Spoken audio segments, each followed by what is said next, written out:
बिस्मिल्लाहिर्रहमानिर्रहीम। शुरू अल्लाह के नाम से जो बड़ा मेहरबान और रहम फरमाने वाला है। दोस्तों, रमज़ान सरापा बख्शिश और मग़फ़िरत का महीना है।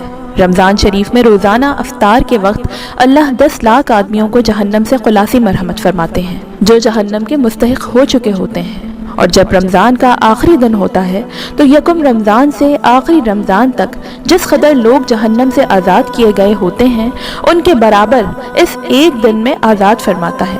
और जिस रात शब क़दर होती है तो उस रात हज़रत जिब्रील अलैहिस्सलाम को ज़मीन पर उतरने का हुक्म फरमाते हैं। वो फरिश्तों के एक बड़े लश्कर के साथ ज़मीन पर उतरते हैं। उनके साथ एक सब्ज़ रंग का झंडा होता है जिसको काबे के ऊपर खड़ा कर देते हैं। हज़रत जिब्रील अलैहिस्सलाम के 100 बाजू हैं जिनमें से 2 बाजू सिर्फ इसी एक रात में खोलते हैं जिनको मशरिक से मगरिब तक फैला देते हैं। फिर हज़रत जिब्रील अलैहिस्सलाम फरिश्तों को तकाज़ा फरमाते हैं कि जो मुसलमान आज की रात खड़ा हो या बैठा हो, नमाज पढ़ रहा हो या जिक्र कर रहा हो, उसको सलाम करें और उससे मुसाफिहा करें और उनकी दुआओं पर आमीन कहें। सुबह तक यही हालत रहती है।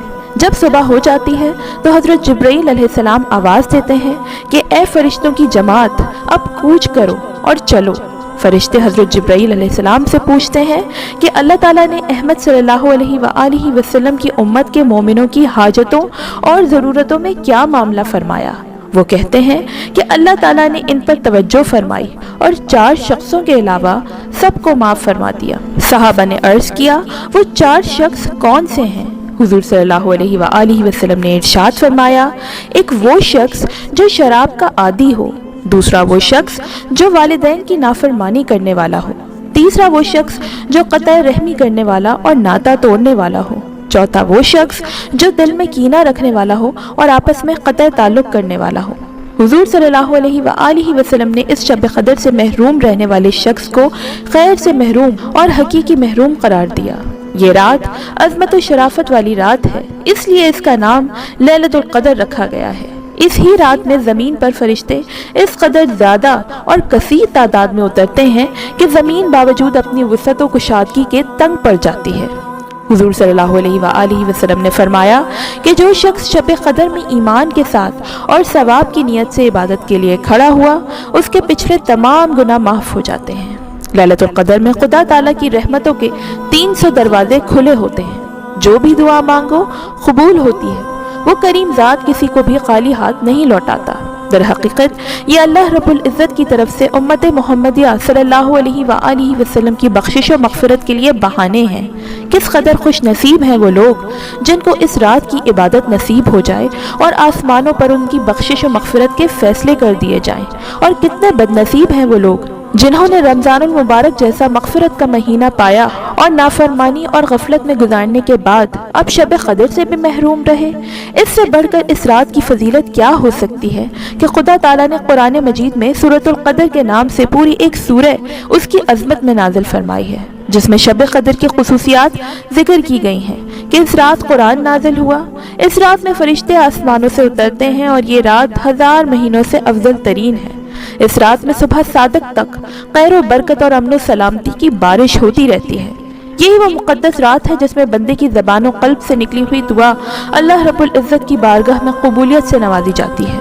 इसी मुक़द्दस रात में अल्लाह रब्बुल इज़्ज़त की रहमत ख़ास की तजल्ली आसमान दुनिया पर गुरूब आफ़ताब के वक्त से सुबह सादक तक होती है। बाज़ रिवायात के मुताबिक इसी रात शब क़दर को हज़रत ईसा अलैहिस्सलाम आसमान पर उठाए गए और इसी रात बनी इसराइल की तौबा कबूल हुई।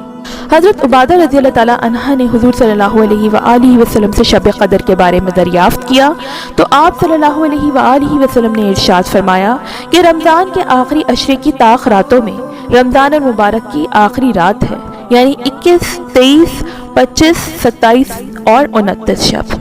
दोस्तों, हज़रत उबादा बिन सामित रज़ियल्लाहु ताला अन्हा से रिवायत है कि ये रात चमकदार और साफ़ होती है, ना ज़्यादा गर्म और ना ज़्यादा ठंडी होती है, बल्कि भीनी भीनी और मुतदल होती है।